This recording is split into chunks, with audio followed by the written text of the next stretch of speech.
નમસ્કાર વિદ્યાર્થી મિત્રો, સરદાર પટેલ એજ્યુકેશનલ ઇન્સ્ટિટ્યૂટ સંચાલિત NEST વિભાગના ઇકોનોમિક્સ ઈ લર્નિંગ પ્રોગ્રામમાં આપ સૌનું સ્વાગત છે. વિદ્યાર્થી મિત્રો, પ્રથમ લેક્ચરની અંદર આપણે ગરીબીના અર્થઘટનોનો અભ્યાસ કર્યો હતો, જે અંતર્ગત બે અર્થઘટનો આપણે જોયા હતા. એક પરંપરાગત અર્થ અને બીજો આધુનિક અભિગમ. પરંપરાગત અર્થ, જેની અંદર ગરીબી રેખા માટે માત્ર ખોરાક પાછળ થતા ખર્ચને જ ધ્યાનમાં લેવાતો હતો, અને આધુનિક અભિગમમાં ખોરાક ઉપરાંત શિક્ષણ અને રહેઠાણ પાછળ થતા ખર્ચને પણ ધ્યાનમાં લેવામાં આવતો હતો. એ જ લેક્ચરની અંદર આપણે ગરીબીનું સ્વરૂપ પણ જોયું હતું, જે અંતર્ગત આપણે બે પ્રકારના સ્વરૂપો વિશે ચર્ચા કરી હતી. એક નિરપેક્ષ ગરીબી અને બીજું સાપેક્ષ ગરીબી. ત્યાર પછી બીજા લેક્ચરની અંદર આપણે ગરીબી માપવા માટેના નિર્દેશકો અર્થાત માપદંડો કે ધોરણો પણ જેને કહી શકાય એવા 11 નિર્દેશકો વિશે સવિસ્તર ચર્ચા કરી હતી.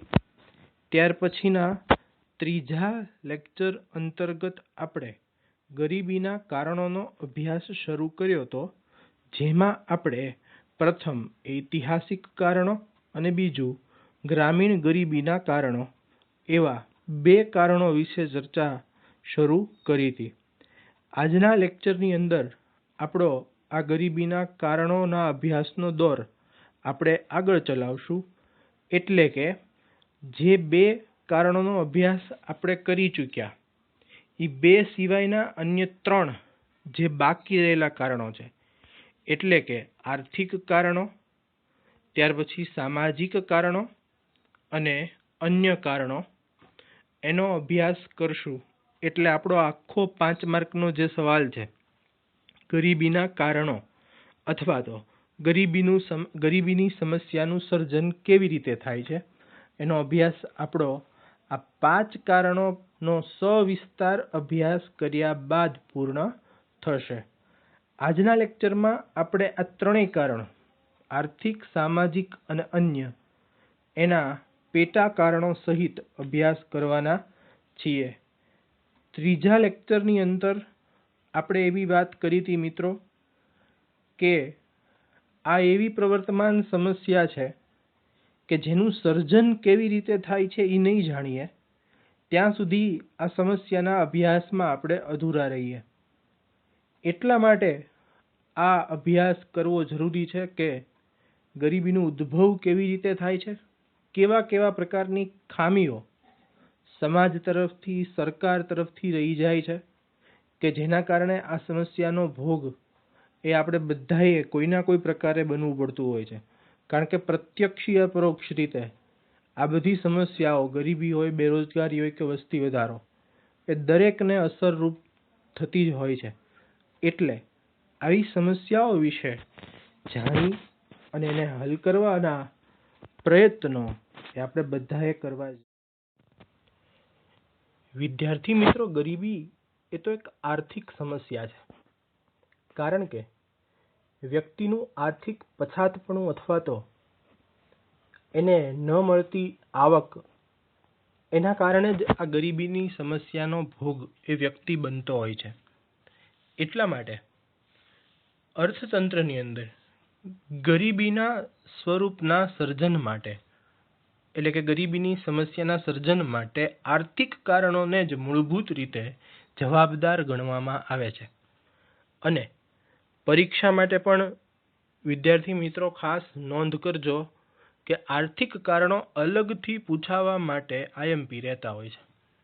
અલગથી આર્થિક કારણો પૂછાવા માટે IMP રહેતા હોય છે, જેની નોંધ કરજો. 3 માર્કમાં પણ તમને પૂછી શકે અલગથી, અને 5 માર્કની અંદર પણ એવો સવાલ પૂછી શકે કે ગરીબીનો અર્થ આપી ગરીબીના ઉદ્ભવ માટેના આર્થિક કારણો જણાવો. આ આર્થિક કારણોની અંદર પેટા 5 કારણોનો સમાવેશ થાય છે, જે અંતર્ગત પહેલું કારણ છે શ્રમિક દીઠ નીચી ખેત ઉત્પાદકતા. આપણે ત્યાં ભારતની અંદર હજી આજની તારીખે 48 થી 49% જનસંખ્યા એ રોજગારી માટે કૃષિ ક્ષેત્ર ઉપર જ નિર્ભર છે. અને કૃષિ ક્ષેત્ર આપણે ત્યાં અનિશ્ચિત કે અચોક્કસ છે એવું આપણે આની પહેલાના લેક્ચરમાં જોઈ ગયા હતા. ગ્રામીણ ગરીબીના કારણો તમે યાદ કરશો તો એની અંદર આપણે આ બધી થોડી ઘણી વાતચીત કરેલી. ખેતી ક્ષેત્ર આપણું થોડું નબળું છે, કારણ કે સરકાર તરફથી જે પંચવર્ષીય યોજનાઓ શરૂ થઈ ત્યારથી ત્યારે એના પ્રત્યે ઉપેક્ષા સેવવામાં આવેલી. જરૂરી એના માટે વિકાસ માટેના જે પગલાઓ ખરેખર લેવા જોઈતા હતા કે લેવા જોવે એ લેવામાં નહોતા આવ્યા, અને એના કારણે ખેતી ક્ષેત્ર આપણું ત્યારથી પાંગળું પુરવાર થતું આવ્યું છે. બીજી બાજુ ગ્રામ્ય વસ્તીનો રોજગારી માટેનો મોટો આધાર એના ઉપર જ રહ્યો છે. એટલે ખેત ઉત્પાદકતા એ જનસંખ્યા વચ્ચે દિન પ્રતિદિન વહેંચાતી જ ગઈ, કારણ કે વસ્તી વધારાની સમસ્યા તો આપણે ત્યાં આઝાદી પછી બહુ મોટી માત્રામાં જોવા મળી. એટલે અહીંયા આગળ આ મુદ્દાની અંદર આપણે એ જોવાનું છે કે જે કાંઈ ખેત ઉત્પાદન થાય છે એ વધારે ને વધારે લોકો વચ્ચે વહેંચાઈ જાય, એટલે માથાદીઠ આવક જે છે અથવા તો માથાદીઠ ખેત ઉત્પાદકતા જે છે એ નીચી જાય. એ નીચી જશે એટલે જીવન ધોરણનું સ્તર એ અપ જવાને બદલે નીચું જશે, અને એના કારણે ગરીબી જેવી સમસ્યા જે છે એનું સર્જન થશે.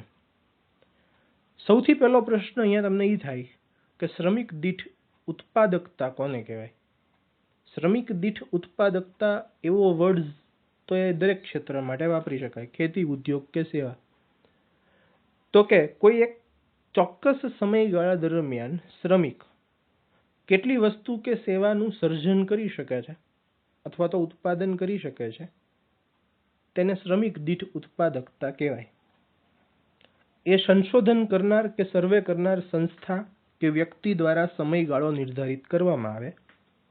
દાખલા તરીકે મારે કોઈ એક ફેક્ટરીના શ્રમિકોની ઉત્પાદકતાનો અભ્યાસ કરવો છે તો હું એક સમયગાળો ફિક્સ કરું કે 1 મહિના દરમિયાન આ ફેક્ટરીમાં કુલ કેટલું ઉત્પાદન થાય છે, કેટલા શ્રમિકો એ માટે કામ કરે છે, અને હું એ ઉત્પાદનને એ શ્રમિકોની સંખ્યા વડે ભાગું એટલે મને ખ્યાલ આવે કે એક શ્રમિક દીઠ 1 માસમાં આટલા એકમોનું ઉત્પાદન કરવામાં આવે છે. આ સીધું ગણિત.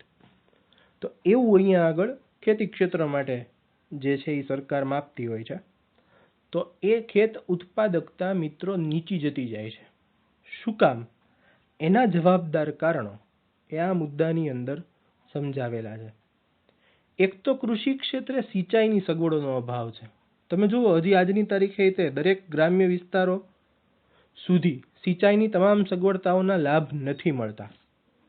હજી અમુક પ્રાંતમાં કુદરત ઉપર જ આધારિત રહી અને પૂર્ણપણે ખેતી થતી હોય છે. બીજી બાજુ ટેકનોલોજીનો અભાવ છે, અપૂરતી ટેકનોલોજી છે. ઇઝરાયલ જેવો નાનકડો દેશ મિત્રો ખેતી માટે મોડેલ બની ગયો ટેકનોલોજીના કારણે, કારણ કે ખેતી ક્ષેત્રે એણે જે કદાચ ટેકનોલોજી અપનાવી છે એ દુનિયાના અન્ય કોઈ દેશો ન અપનાવી શકે. તો આપણે ત્યાં ખેડૂતો હજી આ ટેકનોલોજી પાછળ ખર્ચ નથી કરી શકતા, અથવા તો ટેકનોલોજીના વપરાશ માટે એટલા સજાગ નથી, અથવા તો એ ટેકનોલોજીના વપરાશ માટે ઉપેક્ષા સેવે છે. એવા અનેક કારણો જે છે એના માટે જવાબદાર છે. એ ઉપરાંત ખેડૂતોમાં શિક્ષણ અને તાલીમની પણ ઉણપ રહેલી છે. જોઈએ એટલી માત્રામાં એ લોકો તાલીમ નથી મેળવેલા કે કયા મશીનોનો, કયા સાધનોનો કેમ ઉપયોગ કરવો. શિક્ષણ નથી એટલે બદલાતા પરિવર્તનો સાથે, સંજોગો સાથે એ લોકો અનુકૂલન નથી સાધી શકતા. ત્યાર પછી મૂડીરોકાણનો નીચો દર. જેટલું રોકાણ ખરેખર ખેતી ક્ષેત્ર માટે કરવું જોઈએ, ખેતી ક્ષેત્રે જમીન સુધારણા માટે હોય, સિંચાઈની સગવડતા ઊભી કરવા માટે હોય, પાક સંરક્ષણ માટે હોય, એ ઉપરાંત રાસાયણિક ખાતરો કે હાઇબ્રિડ બિયારણો માટે, એ ખર્ચ કરવા માટે, રોકાણ કરવા માટે એટલો આર્થિક રીતે સદ્ધર નથી. તો મૂડીરોકાણ નીચું રહેશે એટલે સ્વાભાવિક છે કે ખેત ઉત્પાદકતા એટલી વધારે મળવાની નથી, કારણ કે આ બધા જે મુદ્દાઓ હું બોલ્યો કે જમીન સંરક્ષણ હોય, રાસાયણિક ખાતર હોય, જંતુનાશક દવા હોય, હાઇબ્રિડ બિયારણો હોય, સિંચાઈની સગવડતા હોય, એ બધા પાછળ ખર્ચ કરવો જરૂરી છે. કારણ કે જેટલી એ બધું ખર્ચ કરીને એ બધી સગવડતાઓનો લાભ લેશે એટલું ખેત ઉત્પાદન ઊંચે લઈ જઈ શકશે, અન્યથા ખેત ઉત્પાદન ઊંચે લઈ જઈ શકશે નહીં. તો એની માટે મૂડીરોકાણ કરવું જોઈએ જે દર આપણે ત્યાં નીચો છે. એ ઉપરાંત વસ્તીનું વધુ પડતું ભારણ, એટલે કે થાય છે એવું મિત્રો કે કોઈ એક કુટુંબના 5 સભ્યો છે, એ 5 સભ્યોમાંથી ખરેખર એને ખેતર માટે 3 સભ્યોની જ આવશ્યકતા છે. બાકીના 2 સભ્યો જે છે એ કામ ગોતે છે પણ મળતું નથી, એટલે અંતે એ પોતાના જ ખેતરમાં જોડાઈ જાય છે. ખરેખર જરૂર છે 3ની જ તે જોડાણા 5 શ્રમિકો, એટલે કુલ ઉત્પાદન જે ખેતરનું હોય એ 3ની બદલે ખરેખર વહેંચાવું જોઈએ, એના બદલે 5ની વચ્ચે વહેંચાશે. જો એ 2 બીજે ગયા હોત, કામ મળ્યું હોત, આવક મેળવેત વધારાની, તો કુટુંબની કુલ આવક ઊંચી જાત. કુટુંબની કુલ આવક ઊંચી જવાની વાત તો દૂર રહી મિત્રો, પણ આવક નીચી ગઈ. શું કામ? તો કે 3ની આવક હવે કેટલા વચ્ચે વહેંચાણી? 5ની વચ્ચે વહેંચાણી. શું કામ? તો કે ઉત્પાદન 3ની બદલે કેટલા વચ્ચે વહેંચાણું? તો કે 5ની વચ્ચે. તો એટલા માટે થઈને આવા બધા કારણો જે છે એના કારણે આપણે ત્યાં શ્રમિક દીઠ ખેત ઉત્પાદકતા જે છે એ નીચી રહે છે, જેના કારણે આવકના ધોરણ કે આવકનું સ્તર એ નીચું રહેશે. પરિણામે વ્યક્તિ પોતાના જીવન ધોરણ માટે ખર્ચ કરી શકતો નથી અને એના લીધે ગરીબીનું પ્રમાણ જે છે એ આપણને વધતું જોવા મળે છે. ત્યાર પછીનું બીજું આર્થિક કારણ છે જમીન તથા સંપત્તિની અસમાન વહેંચણી. આપણે ત્યાં જમીનદારી પ્રથાને કારણે જે જમીનો ખરેખર ખેત મજૂરો કે નાના ખેડૂતો એના હાથમાં આવવી જોઈએ એને બદલે જમીનદારોના હાથમાં રહેતી હતી. જમીનદારો તો ખેતી સાથે સંકળાયેલા નથી, એટલે એને કાંઈ ખેતી ક્ષેત્રના વિકાસમાં રસ નહોતો, એને પોતાની આવકમાં જ રસ હતો. એટલે એ લોકો એવું કાંઈ વિચાર કરતા જ નહોતા કે ખેડૂત મહેનત કરે એ પ્રમાણે એને ફળ મળે છે, એ મહેનત કરે એ મુજબની આવકનું સર્જન કરે છે, પાક એનો નિષ્ફળ ગયો છે તો એના કારણે એને આવક તો થઈ ન હોય તો એ આપણને કેવી રીતે આપે, એવો કાંઈ વિચાર જ નહોતા કરતા. પાકનો યોગ્ય ભાવ નથી આવ્યો, એટલે કે જેટલો ભાવ આવવો જોઈએ એના કરતાં ઓછો આવ્યો છે તો આપણને એટલા પૈસા ઓછા મળે, એવો કાંઈ વિચાર નહીં. એને તો બસ એની નક્કી કરેલી રકમ એને મળી જવી જોઈએ, એને એ જ બાબતમાં રસ હતો. પરિણામે થાય એવું મિત્રો કે જે પૈસાદાર વર્ગ છે એની જ પાસે, કારણ કે જમીનદારો એ તો પૈસાદાર વર્ગવાળા થયા, ધનવાન થયા નાના ખેડૂતો કરતા કે ખેત મજૂરો કરતા, એટલે એને એની પોતાની જ સંપત્તિ વધારવામાં રસ હતો. જ્યારે આ લોકોની સંપત્તિ પણ વધતી નહોતી, ઉત્પાદકતા પણ વધતી નહોતી, કારણ કે એ લોકો જમીનના માલિક નથી, એટલે આવક ન મળે તો એ પછી શું કામ ખેતી ક્ષેત્રના વિકાસ માટે બીજો વધારે પડતો રસ દાખવે. એટલે તમે જુઓ, બે પક્ષકાર, જમીનદારોને ખેતી ક્ષેત્રના વિકાસમાં રસ નહોતો, બીજી બાજુ ખેતી કરનારા જે ખેત મજૂરો હતા કે નાના ખેડૂતો હતા કે જે જમીન ભાડે રાખીને અથવા તો જમીનમાં ભાગ રાખીને ખેતી કરતા હતા, એને ખેતી ક્ષેત્રના વિકાસમાં રસ ન રહ્યો, કારણ કે એ મહેનત કરતા હતા અને પરિણામ જમીનદારો લઈ જતા હતા. એટલે એને એમ થતું હતું કે હારું આપણે મહેનત વધારે શું કામ કરવી, પરિણામ તો ફળ તો એ ભોગવે છે. અને જમીનદારોને એમ થતું હતું ફળ મને જ મળવું જોઈએ, જમીનની માલિકી મારી છે, એ શું કામ ફળ લઈ જાય, એ શું કામ પરિણામ સારા લઈ જાય. એટલે એ પણ પોતે પોતાના જ પરિણામ, પોતાના જ પૈસા કે આવક મેળવવામાં રસ દાખવતો હતો. અને આ બંને સંઘર્ષમાં તમે જુઓ મિત્રો કે જમીનનો કે સંપત્તિનો કોઈ એવો યોગ્ય ઉપયોગ થતો જ નહોતો કે જેના કારણે ઉત્પાદકતા દિન પ્રતિદિન વધે. અહીંયા આગળ બંનેનો, જમીનનો અને સંપત્તિનો, બેયનો ઉપયોગ એવી રીતે થતો દેખાય છે કે જેના કારણે ઉત્પાદકતા નીચી જવા લાગે અને પરિણામે નીચો જે ખેત મજૂર છે અથવા તો ભાગિયાઓ જે છે કે જે ખેતી માટે જમીન ભાગમાં રાખે છે એ લોકોની આવકના ધોરણ નીચા જતા દેખાય આમાં.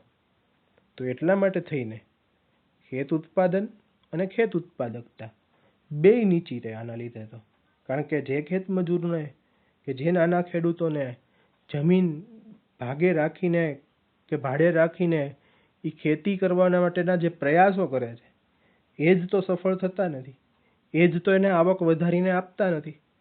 તો પરિણામે એની આવકનું ધોરણ નીચું જવાનું અને જે ગરીબી રેખા નીચે પછી એના જીવનને લઈ જશે અને એ ગરીબીની સમસ્યામાં ધકેલાઈ જશે. તો આ થયું બીજું કારણ. ત્યાર પછીનું ત્રીજું કારણ છે નાના અને ગૃહ ઉદ્યોગોનો અલ્પ વિકાસ. મિત્રો, એક આર્થિક સર્વે મુજબ એવું કહેવામાં આવે છે કે જે દેશ પાસે શ્રમ પુરવઠો વધારે હોય ને એ દેશોમાં નાના અને ગૃહ ઉદ્યોગોનો વિકાસ સારો એવો થયેલો હોવો જોઈએ. કારણ કે નાના અને ગૃહ ઉદ્યોગો બધા છે, લઘુ ઉદ્યોગો, એ શ્રમ પ્રધાન ઉત્પાદન પદ્ધતિવાળા હોય છે.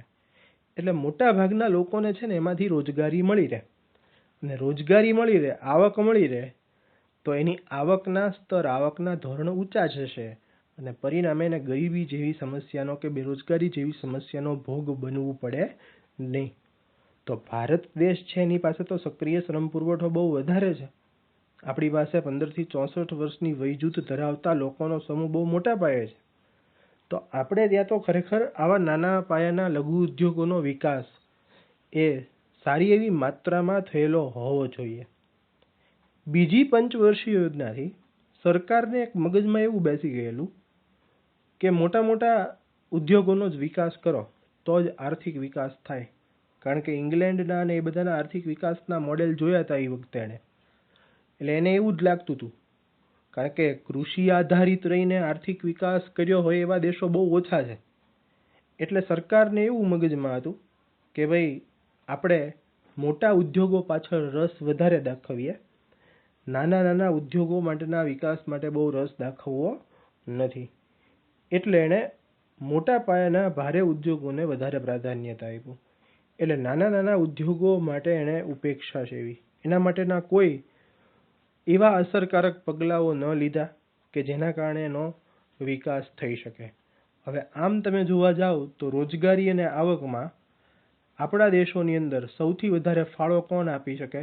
તો કે નાના ઉદ્યોગો જ આપી શકે એમ છે.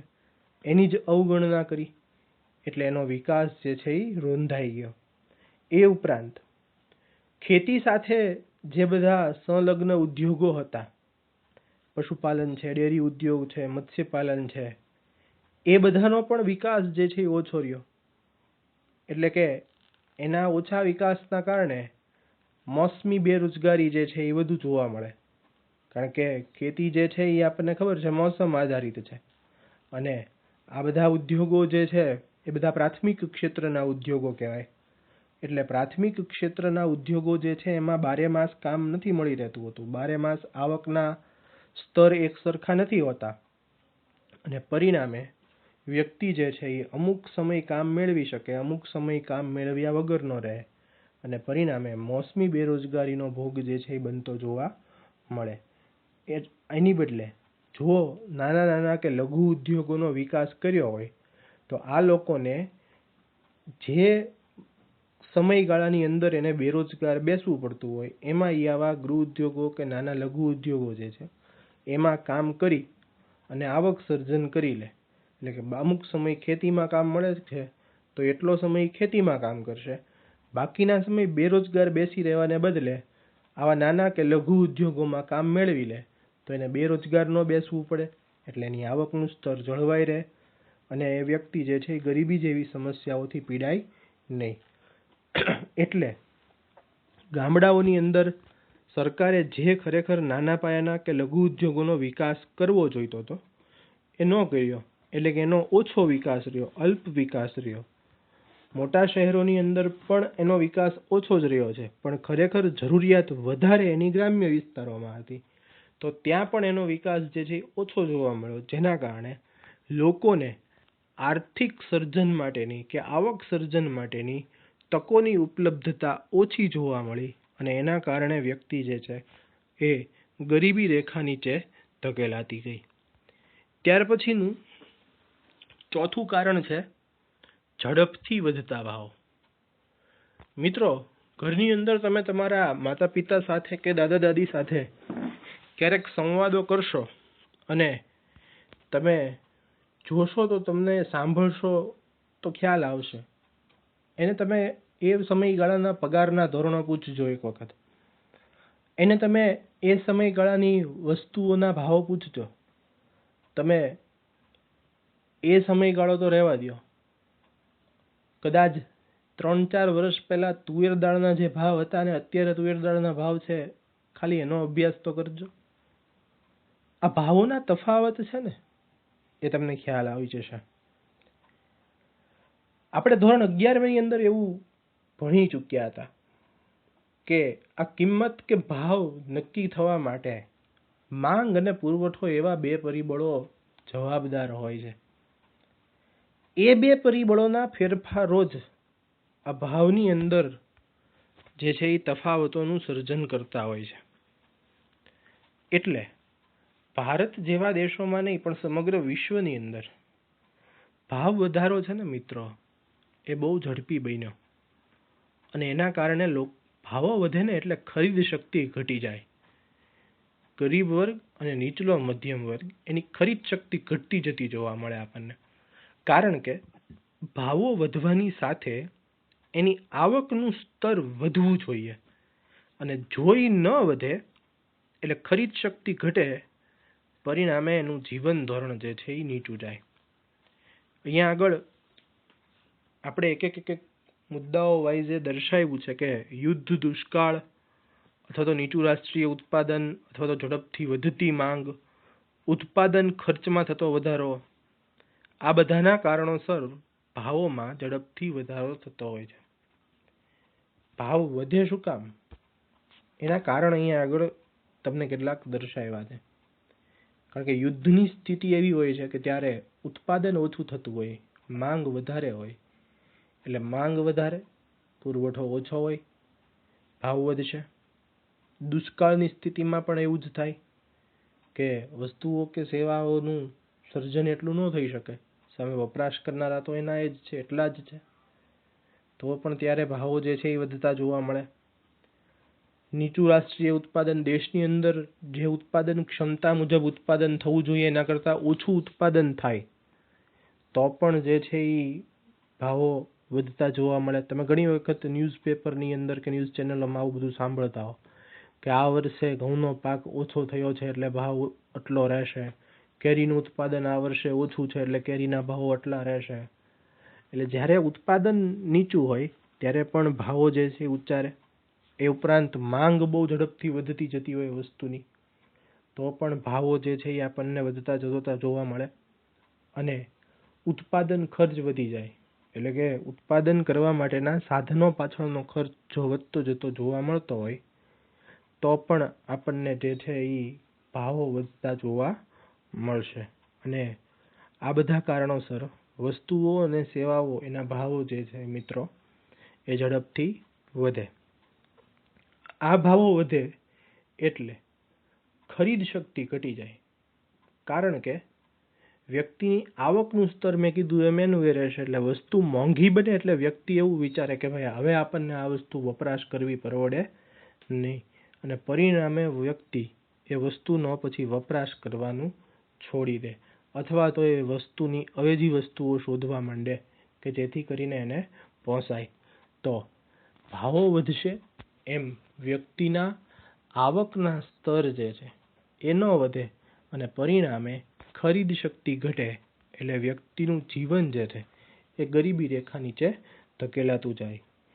અહીંયા આગળ ભાવ વધવાથી સમાજની અંદર અસમાનતા પણ વધતી જોવા મળે. કારણ કે ઉદ્યોગપતિ, વેપારીઓ અને મોટા ખેડૂતોને ફાયદો થાય. કારણ કે એ લોકોને તો વસ્તુઓ વેચાવાની જ છે, એને તો ભાવ વધ્યા એટલે અમુકની એની આવકમાં વધારો થવાનો છે. મિત્રો, એક વાક્ય એ બહુ અગત્યનું અર્થશાસ્ત્ર સમજવા માટે મગજમાં બેસાડવું. માથાદીઠ આવક એ આવકની એક સમાન વહેંચણી દર્શાવતું નથી. માથાદીઠ આવક વધે ને એટલે એવું ન માની લેવું કે આ દેશ સદ્ધર જ હશે, આ દેશના લોકો કોઈ સમસ્યાથી નહીં પીડાતા હોય. માથાદીઠ આવક એ તો માત્ર સરેરાશ આવક બતાવે છે. આવક અને સંપત્તિની સમાન વહેંચણી નથી દર્શાવતો.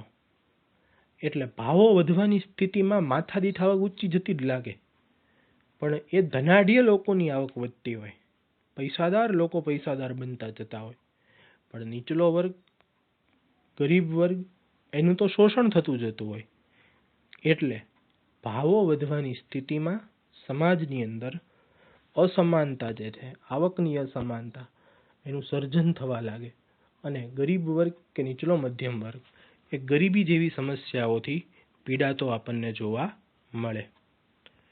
ત્યાર પછીનું પાંચમું કારણ છે બેરોજગારીનું ઊંચું પ્રમાણ.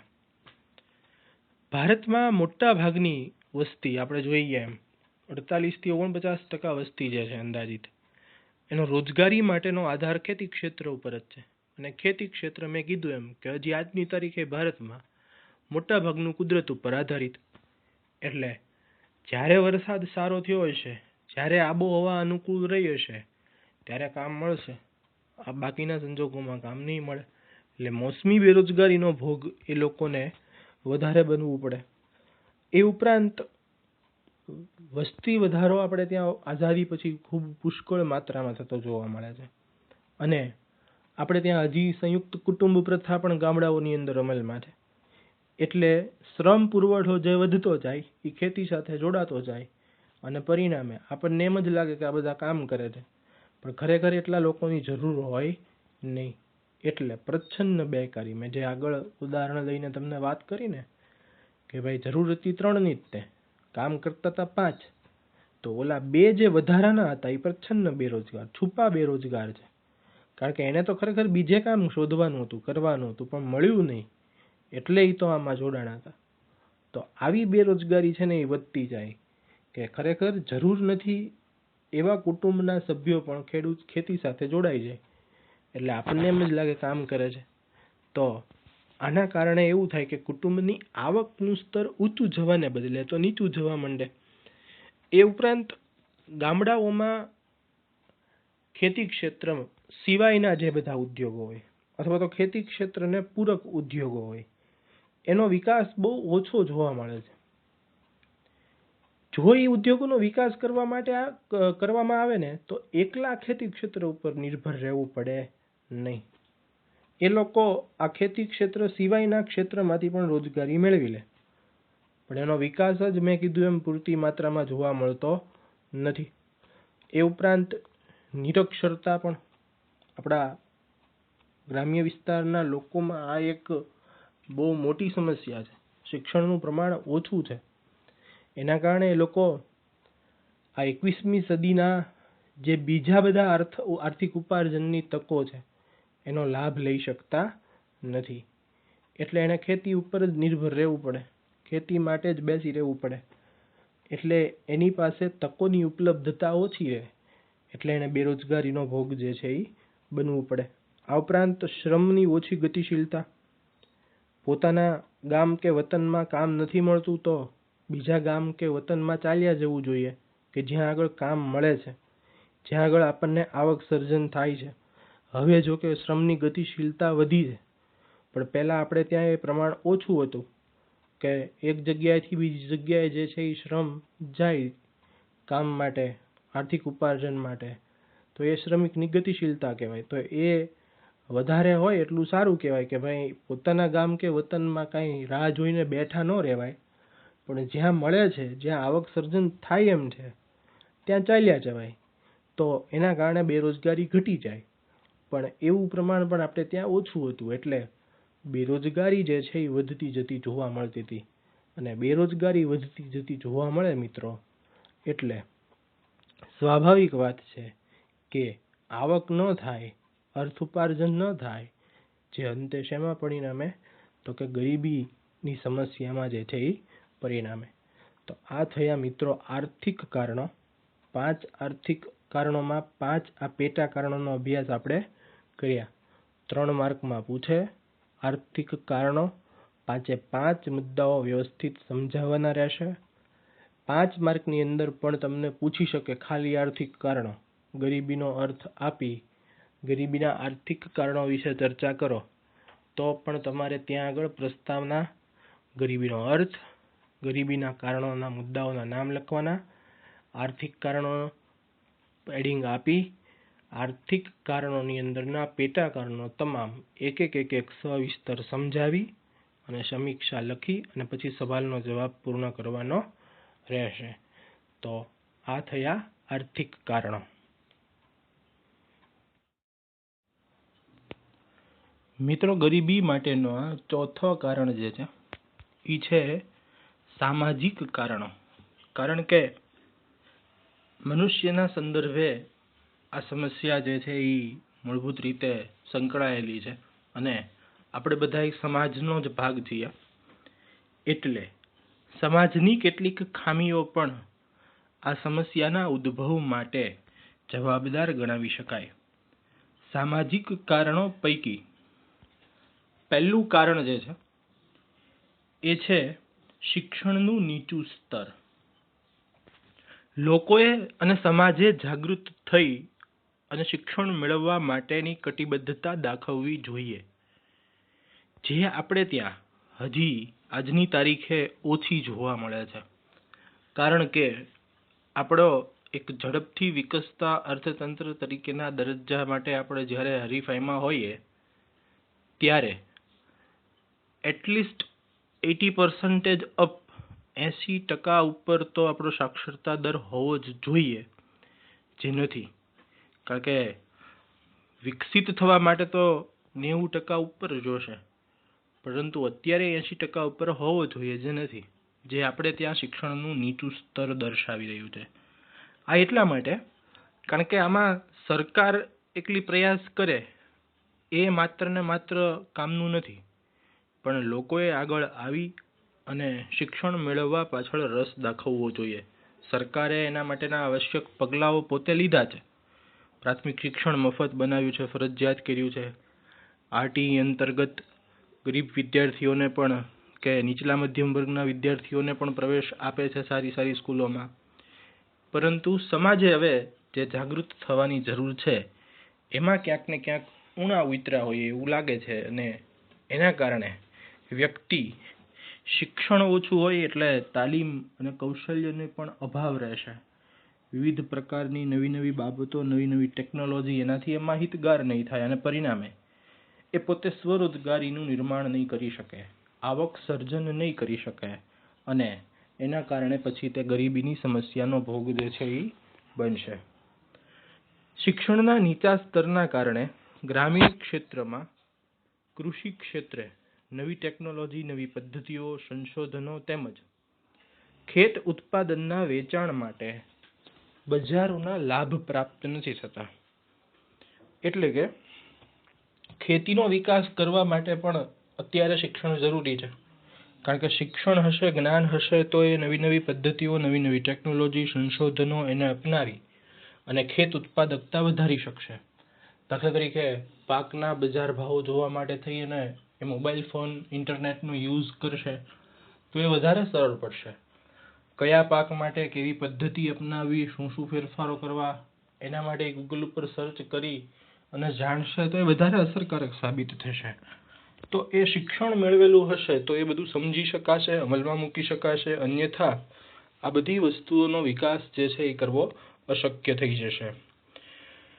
ખેતી ક્ષેત્રે હેક્ટર દીઠ અને શ્રમિક દીઠ ઉત્પાદકતા વધારવા માટે શિક્ષણ એક અગત્યનું પાસું સાબિત થઈ શકે, પરંતુ આપણે ત્યાં ગ્રામ્ય વિસ્તારોમાં એ માત્રા ઓછી જોવા મળે છે, જેના કારણે આપણે ત્યાં બંને ઉત્પાદકતા એટલે કે હેક્ટર દીઠ જે ઉત્પાદન ક્ષમતા આપણી હોવી જોઈએ એ પણ ઓછી છે અને શ્રમિક દીઠ ઉત્પાદન ક્ષમતા જે વધવી જોઈએ એ પણ આપણે ત્યાં ઓછી છે. એટલે મૂળભૂત રીતે શિક્ષણના નીચા સ્તરના કારણે આમ જોવા જઈએ તો ગ્રામીણ વિસ્તારના જે લોકો છે તે રોજગારીનું સર્જન કરવામાં ક્યાંક ને ક્યાંક નિષ્ફળ સાબિત થાય છે અને પરિણામે ગરીબી રેખાની નીચે એ લોકોનું જીવન જે છે એ વયું જાય છે. શિક્ષણના નીચા સ્તરના લીધે ગામડામાં વૈકલ્પિક રોજગારીની તકો પણ ઓછી છે. એટલે કે ખેતી સિવાયનું કોઈ ક્ષેત્રનું સર્જન આવક મેળવવા માટેનું ગામડાના લોકો નથી કરી શકતા. એનું કારણ શિક્ષણની ઉણપ છે. લઘુ ઉદ્યોગ છે, નાના ઉદ્યોગો છે, કોઈ પણ પ્રકારની એવી સારી એવી ઇન્ડસ્ટ્રીઝ જે છે, તો એવું બધું ઊભું કરવા માટે જ્ઞાન જોશે, તાલીમ પામેલો એક કુશળ વર્ગ જોશે, શિક્ષણ જોશે. કારણ કે નહીતર એ કોઈ વ્યક્તિ સાથે કોમ્યુનિકેટ નહીં કરી શકે, વિવિધ પક્ષકારો સાથે વિવિધ પ્રકારના સંવાદો દ્વારા પોતાનું ડેવલપમેન્ટ નહીં કરી શકે અને એને ખેતી ઉપર જ નિર્ભર રહેવું પડે એવું થાય છે.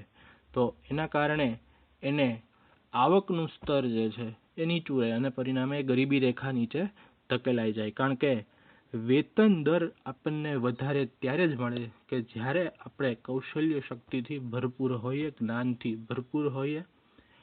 મીન્સ તમે જ્ઞાનની ઉણપ ધરાવો છો, તાલીમની ઉણપ ધરાવો છો, કૌશલ્યની ઉણપ ધરાવો છો, જે તમને બેરોજગારીમાં જ પરિવર્તિત કરશે અને એ ધીમે ધીમે ગરીબીની દિશા તરફ દોરી જશે. એટલે આમ જોવા જઈએ તો શિક્ષણ એ ખરેખર દરેક સમસ્યાઓનું મૂળ છે. એટલે કે નીચું શિક્ષણ હશે ને ત્યાં જ આ બધી સમસ્યાઓ વીંટળાયેલી હશે. જ્યાં શિક્ષણનું સ્તર ઊંચું હશે, જ્યાં વ્યક્તિ જ્ઞાન, કૌશલ્ય અને તાલીમથી ભરપૂર હશે, એ વ્યક્તિએ આવી સમસ્યાઓથી પીડાવું પડતું હોતું નથી. એટલે સામાજિક કારણ અંતર્ગત આનો સમાવેશ એટલા માટે કર્યો કારણ કે દરેક લોકોએ જાગૃત થવાનું છે. આ મહત્વતા સમજી અને દરેક લોકોએ શિક્ષણનો વારસો પોતાના સંતાનોને ભેટ આપવાનો છે. જો એ શિક્ષણનો વારસો આપતા ભૂલી જશે તો આવી સમસ્યાઓને વારસામાં આપશે. એ બાબતને એને ધ્યાનમાં રાખવાની છે.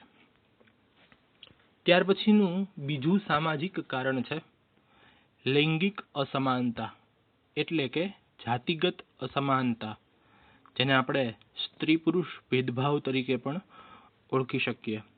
ભારતમાં પ્રાચીન સમયથી આવો બધો ભેદભાવ જે છે એ જોવા મળતો હતો. એ તમે સામાજિક વિજ્ઞાનની અંદર બધો અભ્યાસ કરી ચૂક્યા છો. ઘણા બધા કુરિવાજો પણ હતા એની માટે. એટલે આ લૈંગિક અસમાનતાથી આપણે બધા બહુ માહિતગાર છીએ. સમાજમાં પણ તમે જોવા જાઓ તો સ્ત્રીઓના સ્વાસ્થ્ય પ્રત્યે પણ ઓછું ધ્યાન આપવામાં આવે છે. એના કારણે એ કુપોષણ, ઓછું વજન, નબળાઈનું પ્રમાણ વધારે, આ બધી સમસ્યાઓનો ભોગ બને અને એના કારણે થાય એવું કે પ્રસૂતિ સમયે માતા મૃત્યુ દર જે છે એ વધી જાય. કારણ કે જેટલા વિટામિનો, પોષક તત્વો વાળો ખોરાક સ્ત્રીઓને પોતાના શરીરને અનુરૂપ જરૂર હોય એ પૂરો પાડવાની સમાજની જવાબદારી છે, કુટુંબની જવાબદારી છે. નહીતર એ ઘણા બધા પ્રકારના રોગોથી પીડાતી થઈ જશે અને એના કારણે આપણો વિકાસ, કુટુંબનો વિકાસ એ રૂંધાઈ જશે અને કુટુંબનો વિકાસ રૂંધાશે એટલે એક સમાજનો વિકાસ રૂંધાશે અને અંતે આખા દેશનો વિકાસ જે છે એ રૂંધાશે. કારણ કે એ સર્જનની શક્તિ છે, એ અર્થતંત્રનો પાયો છે.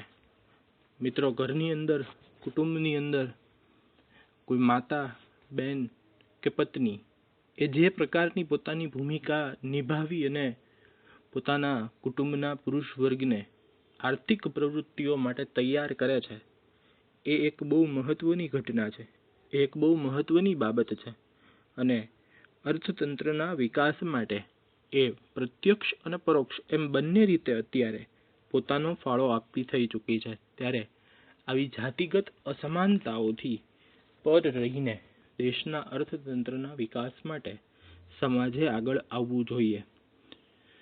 સ્ત્રીઓ ઘરનું કામ જ કરે એવી માન્યતાને કારણે સ્ત્રીઓમાં શિક્ષણનું સ્તર નીચું છે. કેટલાક રૂઢિચુસ્ત સમાજ કે કુટુંબો આવી માન્યતા ધરાવતા હતા. હાલ આ માન્યતાઓ ઓછી થતી જાય છે.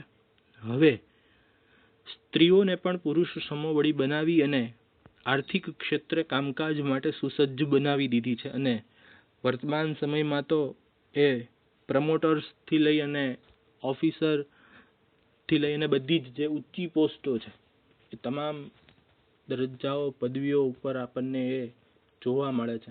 આઈએએસ આઈપીએસ અધિકારીઓમાં પણ અત્યારે સ્ત્રીઓ જે છે એ આગળ આવતી જાય છે.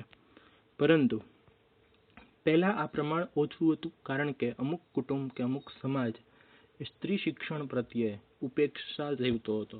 પુરુષ પ્રધાન સમાજ જે છે એ આપણો પહેલાંનો રહ્યો છે અને એના કારણે એને સમોવડી ગણી અને સમાન અધિકારો આપતા નહોતા.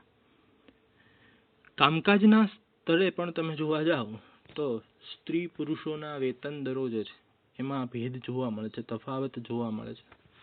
સ્ત્રીઓના વેતન દર જે છે એ પુરુષોની સમકક્ષમાં ઓછા હોય છે. સરકારી નોકરીઓમાં આવા ભેદભાવો નથી જોવા મળતા, પરંતુ પ્રાઇવેટ નોકરીઓની અંદર આવા પ્રકારના ભેદભાવો આપણને ત્રાદૃશ્ય થતા હોય છે. કુલ જનસંખ્યામાં સ્ત્રીઓનું પ્રમાણ આપણે ત્યાં અડધાથી ઓછું છે, કારણ કે આપણે ત્યાં બાળક જન્મમાં પણ આપણા સમાજની કે કુટુંબની એક એવી જ ઈચ્છા પહેલેથી રહેલી હોય છે કે બાળક જન્મે તે પુરુષ હોય, સ્ત્રી નહીં. એટલે કે દીકરાને વધારે પ્રાધાન્યતા, દીકરીને ઓછી પ્રાધાન્યતા. આ બધી માન્યતાઓ દૂર કરવા માટે ઘણા બધા સમાજ સુધારકોએ પોતાની ભૂમિકાઓ નિભાવી છે. કુટુંબની અંદર દીકરીઓ સ્ત્રીઓ શિક્ષિત થશે, દીકરીઓ સ્ત્રીઓ કેળવણી મેળવી, કૌશલ્ય મેળવી એક લડવા માટે, આર્થિક પ્રવૃત્તિઓ માટે સુસજ્જ થશે, તો એનાથી કુટુંબની આવક વધશે. કુટુંબની આવક વધશે તો દેશની આવક વધશે. આ બાબત, આ માન્યતા આપણે ભૂલ્યા છીએ. આપણો કેટલોક સમાજ આ બાબતની અવગણના કરી રહ્યો છે. એટલે આવી લૈંગિક અસમાનતાઓથી પર રહેવું જોઈએ. આવી લૈંગિક અસમાનતાને મગજમાં ઠાંસી દેવી ન જોઈએ અને દીકરો હોય કે દીકરી હોય, પ્રારંભિક તબક્કાથી જ એને સમોવડી તકો આપી આર્થિક પ્રવૃત્તિઓ લડવા માટે કટિબદ્ધ કરવાના પ્રયત્નો સમાજના હોવા જોઈએ. તો જ આવક સર્જનનો દર ઊંચો લઈ જઈ ગરીબી જેવી સમસ્યાઓને આપણે નાથી શકીશું કે નાબૂદ કરી શકીશું. અન્યથા આવી સમસ્યાઓ સામે આપણે લડી ના શકીએ. સ્વાસ્થ્યનું નીચું પ્રમાણ અને આર્થિક ક્ષેત્રે કામકાજની ઓછી તકોના કારણે કુટુંબની આવક નીચી રહે અને તેથી ગરીબીનું પ્રમાણ વધુ જોવા મળે. કારણ કે એ શારીરિક રીતે પણ સ્વસ્થ નહીં રહે અને જ્યારે એને આર્થિક પ્રવૃત્તિ માટે પણ તમે કટિબદ્ધ નહીં કરો, એવા સંજોગોમાં એનું પરિણામ માત્ર એક સ્ત્રી નથી ભોગવતી, પણ આખો કુટુંબ કે સમાજ ભોગવી રહ્યો છે. એટલું મગજમાં રાખજો મિત્રો. એટલા માટે થઈને સ્ત્રીઓને પણ સમાન હકો અધિકારો આપી એને પણ જાગૃત કરી, એને પણ તૈયાર કરી, આર્થિક પ્રવૃત્તિઓમાં સંમલિત કરી અને ગરીબી જેવી સમસ્યાઓ નાબૂદ કરી શકાય, જેમાં આપણે ક્યાંક ને ક્યાંક પાછળ રહી ગયા છીએ અને એના કારણે આવી સમસ્યાઓનો ભોગ આપણે બનવું પડે છે. હવે વિદ્યાર્થી મિત્રો, ગરીબીના કારણોમાં અંતિમ કારણો એટલે કે અન્ય કારણો તરફ આપણે નજર ફેરવશું. અન્ય કારણોમાં પ્રથમ કારણ છે યુદ્ધ. યુદ્ધના સંજોગોમાં દેશની અંદર અછત ધરાવતા સંશોધનો, યુદ્ધ માટે જરૂરી શસ્ત્ર સરંજામના ઉત્પાદન અને આયાત પાછળનો ખર્ચ જે છે એ વધી જાય, એટલે જીવન જરૂરી ચીજવસ્તુનું ઉત્પાદન ઘટી જાય. યુદ્ધની સિચ્યુએશનમાં એવું થાય કે આપણા દેશને ટકાવી રાખવા માટે થઈને આપણે યુદ્ધના સાધનો પાછળનો ખર્ચ વધારે કરવો પડે, શસ્ત્રો પાછળનો ખર્ચ વધારે કરવો પડે. એટલે થાય એવું કે આ બધા શસ્ત્રો આ બધા સાધનો એ બધું આપણી જ પાસે હોય એવું જરૂરી નથી હોતું, એટલે ઘણી વખત એ આપણે આયાત પણ કરવું પડે. અને એવા સંજોગોમાં જીવન જરૂરી ચીજ વસ્તુઓ પાછળનો ખર્ચ જે છે એ ઓછો થઈ જાય, એ ઘટી જાય. અને આવી બધી વસ્તુઓ પાછળનો ખર્ચ વધી જાય જે બિન વિકાસલક્ષી ખર્ચ છે. કારણ કે શસ્ત્ર સરંજામ કે યુદ્ધના સંસાધનોથી કઈ દેશનો વિકાસ નથી થવાનો, પણ દેશને ટકાવી રાખવા માટે આ ખર્ચ કરવો પડે. ત્યારે જીવન જરૂરી વસ્તુ જો પાછળનો ખર્ચ જે છે એ તો વિકાસલક્ષી ખર્ચ છે, એનાથી તો દેશનો વિકાસ થવાનો છે. તો એ બાબત જે છે અહીંયા નોંધવી રહી કે આ સ્થિતિમાં થાય એવું કે લોકોની પાસે કે લોકોના જે જીવન ધોરણ ટકાવી રાખવા માટેના ખર્ચાઓ છે એનું પ્રમાણ ઘટતું જાય છે, અને પરિણામે અહીંયા આગળ દેશના લોકોનું જીવન ધોરણ જે છે એ ધીમે ધીમે નીચું જતું જશે. આ સમયગાળા દરમિયાન જીવન જરૂરી ચીજવસ્તુના પુરવઠાની અછત સર્જાય એટલે સંગ્રહખોરી વધતી જાય. સંગ્રહખોરી વધે એટલે સ્વાભાવિક વાત છે મિત્રો કે ભાવ વધે. ભાવ વધે એટલે નીચી આવક ધરાવતો વર્ગ જે છે એ ગરીબ વધારે બનતો જશે. ગરીબ તો ગરીબ છે જ, એટલે ખરીદ શક્તિ લોકોની દિન પ્રતિદિન આ સંજોગોમાં ઘટતી જાય. પહેલા જે વપરાશ કરતો હોય વસ્તુની એ વપરાશ હવે એને ટાળવી પડે, એવા સંજોગોનું નિર્માણ જે છે એ થવા માંડે. એ ઉપરાંત યુદ્ધના કારણે કેટલાક વિકાસલક્ષી જે બધા કાર્યો હોય એના માટેનો જે ખર્ચ સરકાર કરતી હોય એમાં કાપ મૂકે, અને પરિણામે આર્થિક વિકાસ જે છે એ નીચો રહે. અને આ સ્થિતિમાં પુરવઠો ઓછો હોય, માંગ પાછી એટલી ને એટલી હોય, એટલે ભાવો વધવાની સમસ્યાનું પણ નિર્માણ થતું જોવા મળે. રસ્તા, રોડથી લઈ અને આરોગ્ય ક્ષેત્ર, શિક્ષણ ક્ષેત્ર એ બધા પાછળનો જે ખર્ચ થતો હોય એ બધો વિકાસલક્ષી ખર્ચ કહેવાય. એમાં કાપ મુકાઈ જાય, એ ખર્ચ બધો જે છે એ ઓછો કરવામાં આવે, અને એક બાજુ પુરવઠો ઓછો હોય અને માંગ જે છે એ વધતી જતી જોવા મળે, એટલે ભાવો જે છે એ દિન પ્રતિદિન વધવાની સમસ્યા જે છે એ આપણને જોવા મળે. આમ અન્ય કારણોમાં પહેલું કારણ આપણે જોયું યુદ્ધ, કે યુદ્ધની સંજોગોમાં કે સ્થિતિમાં ગરીબીની સમસ્યા જે છે એ વેગ પકડે અને વધતી જતી જોવા મળે. ત્યાર પછીનું બીજું કારણ થોડું એને રિલેટેડ છે, સંરક્ષણ ખર્ચમાં વધારો. દરેક દેશે પોતાની સામ્રાજ્ય વ્યવસ્થા ટકાવી રાખવા માટે પોતાનું સંરક્ષણ ખાતું જે છે એ મજબૂત રાખવું પડે. કારણ કે અન્ય દેશો એના ઉપર ચડાઈ ન કરી જાય, અથવા તો અન્ય દેશો સામે આપણે આપણી રક્ષા મેળવી શકીએ એટલા માટે થઈને કેટલીક મિસાઇલો, લડાકુ વિમાનો, ટેન્કો, સબમરીનો આ બધી વસ્તુઓ આપણે વસાવવી પડે. પરમાણુ શસ્ત્રો આ બધા પાછળ આપણે ખર્ચ કરવો પડે, નહીતર આપણે સંરક્ષણ ક્ષેત્રે પાંગળા પુરવાર થઈએ. તો એટલા માટે થઈને આવો સંરક્ષણ ક્ષેત્રનો ખર્ચ જે છે એમાં જો વધારો થાય તો એના કારણે મિત્રો એવું થશે કે જે ખરેખર ખર્ચ ગરીબ લોકો માટે કરવાનો છે, નીચલા મધ્યમ વર્ગ માટે કરવાનો છે, એ આપણે કરી શકશું નહીં.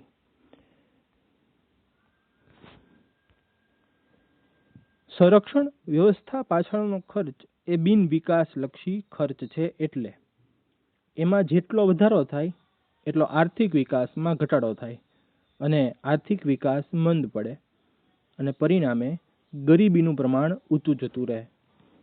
એટલે કે સંરક્ષણ માટે જે ખર્ચ કરીએ એનાથી દેશના લોકોનો કઈ પ્રત્યક્ષ રીતે વિકાસ નથી થવાનો, એટલે આવો ખર્ચ વધશે એમ આર્થિક વિકાસ ઘટશે. કારણ કે તમે વિચાર કરો, આર્થિક વિકાસ વધવા માટે કેવા ખર્ચાઓ કરવા પડે? તો કે રોડ, રસ્તા, પાણી, વીજળી, શિક્ષણ, આરોગ્ય આ બધા પાછળ ખર્ચાઓ કરવા પડે તો આર્થિક વિકાસ થાય.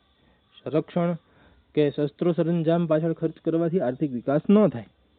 તો એટલા માટે થઈને સંરક્ષણ ખર્ચના જેટલા ભંડોળો બજેટની અંદર વધારે ફાળવવામાં આવે એટલું દેશમાં ગરીબીનું પ્રમાણ મિત્રો જે છે એ વધતું જશે, અને વિકાસલક્ષી ખર્ચાઓ પાછળ જ્યારે વધારે ખર્ચ કરવામાં આવે ત્યારે જ ગરીબી જેવી સમસ્યાને આપણે ઓછી કરી શકીએ, અન્યથા કરી શકીએ નહીં.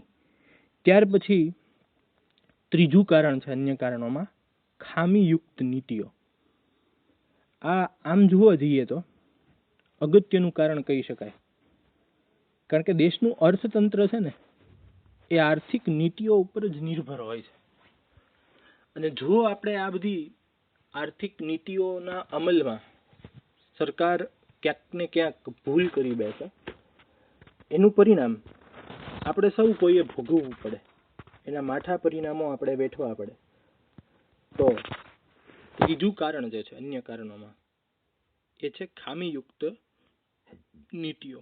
બીજી પંચવર્ષીય યોજનાથી જ સરકારને એવું હતું કે મોટા મોટા ઉદ્યોગોને જ પ્રાધાન્ય આપીએ અને ઔદ્યોગિકરણની દિશામાં આપણે આગળ વધીએ. એટલે એણે નાના નાના લઘુ ઉદ્યોગો, ગૃહ ઉદ્યોગો કે ખેતી ક્ષેત્ર એના વિકાસ માટે કાંઈ રસ જ ન દાખ્યો, જેના કારણે દેશની અંદર ગરીબી અને બેરોજગારીની સમસ્યાએ ભરડો લઈ લીધો. તમે વિચાર કરો કે આ ગરીબી અને બેરોજગારીની સમસ્યાનું નિર્માણ થયું શું કામ?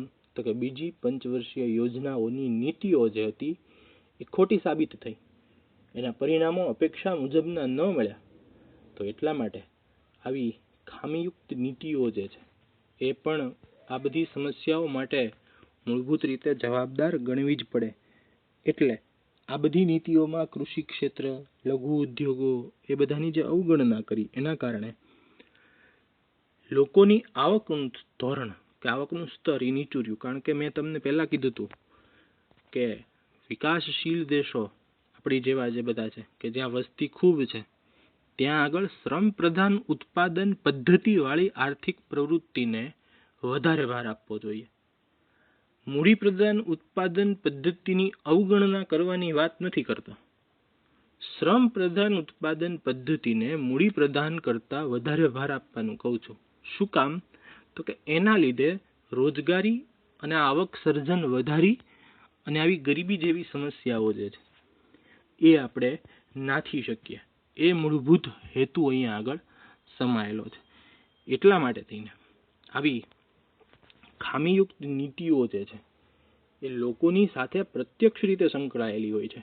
એટલે સરકારે ગરીબી, બેરોજગારી માટે વિવિધ પ્રકારની યોજનાઓ અમલમાં મૂકી કે એ યોજનાઓથી ગરીબી, બેરોજગારી જેવી સમસ્યા દૂર થશે. પણ સાતત્ય અને સંકલનના અભાવે, એટલે કે ગવર્મેન્ટને જે રીતે એનો અમલ કરવો હતો એ થયો નહીં. ગવર્મેન્ટના જ ડિપાર્ટમેન્ટો વચ્ચે કોમ્યુનિકેશન ગેપ રહ્યો. કેન્દ્ર સરકાર, રાજ્ય સરકાર, જિલ્લા પંચાયત, તાલુકા પંચાયત, ગ્રામ પંચાયત એ અમલ કરવામાં ક્યાંક ને ક્યાંક એના સાતત્યપણામાં અને સંકલનપણામાં પણ અભાવ જે છે એ વર્તાવા લાગ્યો. એટલે આ બધી યોજનાઓ કાગળ ઉપર રહી ગઈ અને પરિણામો ચોક્કસ મુજબ આપી શકી નહીં. જે લક્ષ્યાંક ધાર્યો હતો આ યોજનાઓ પાછળનો ગરીબી ઘટાડવા માટે, એ લક્ષ્યાંક મુજબ આપણે ગરીબીમાં કાંઈ ઘટાડો કરી શક્યા નથી. એટલે આ નીતિઓ જે છે એની ભૂલો એ સમગ્ર દેશની જનતાએ વેઠવી પડે. એટલા માટે ગરીબી જેવી સમસ્યાઓ નાથવા માટે થઈને સરકારે પણ નીતિઓ બનાવતી વખતે ખાસ સાવચેતી, કાળજી આ બધું રાખવું જોઈએ.